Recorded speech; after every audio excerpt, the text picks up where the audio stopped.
બે સાથે જ મારું આ બ્રાન્ચમાં જોઈનિંગ અને આ બ્રાન્ચમાં રિટાયર થઈ શકીએ પ્લસ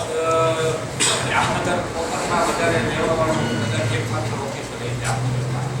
જેણે 5 નામમાં કામ કર્યું 1993માં પ્રમોશન લીધું અહીંથી કોઈ પ્રમોશન ક્લિનિકલ મારી ઓફિસરમાં કોઈ જાબ કરવાની જરૂર નથી પણ મેં પહેલું પ્રમોશન લઈ અને પછી આગળ આ ભરતભાઈ વ્યાસ છે કાળાભાઈ છે બધાને ઇન્સ્પાયર થઈને પ્રમોશન થયું અને ગુજરાતીઓ પ્રમોશન નથી લેતા એટલે બહારના માણસો છતાંય હજી પ્રમોશનનું તો એવું છે આ વખતે રાજુભાઈ કાકાને જે કીધું એ બહુ સરાહનીય છે આવ્યા પછી ઘણી વાર બાકી અત્યાર સુધીમાં કામ 12 વર્ષનો મેનેજરશીપ થયું છે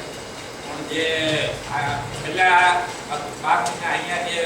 યાદવ સાહેબની ગાઈડન્સ નીચે જે કામ કરવા મળ્યું અત્યાર સુધીના મેં ચીફ મેનેજરો જોયા રણજીત રોડમાં જે કામ કર્યું રૂપારેલ સાહેબ હતા પણ જે યાદવ સાહેબનું નોલેજેબલ ચીફ મેનેજર તરીકે જે અંદરના કામની ભરેડ એકો એક ટેબલની એ ખરેખર સરાહનીય છે અને કોઈ પણ મારે પણ જોઈન્ટ મેનેજરમાં પણ અત્યાર સુધી મેં ત્યાં મારી ડ્યુટી એવી રીતે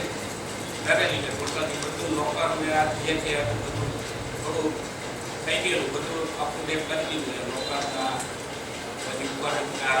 કોર્ટ રેકોર્ડ ઇમ્પ્લોય કરવાનું એ બધું બ્રાન્ચને એકદમ સરસ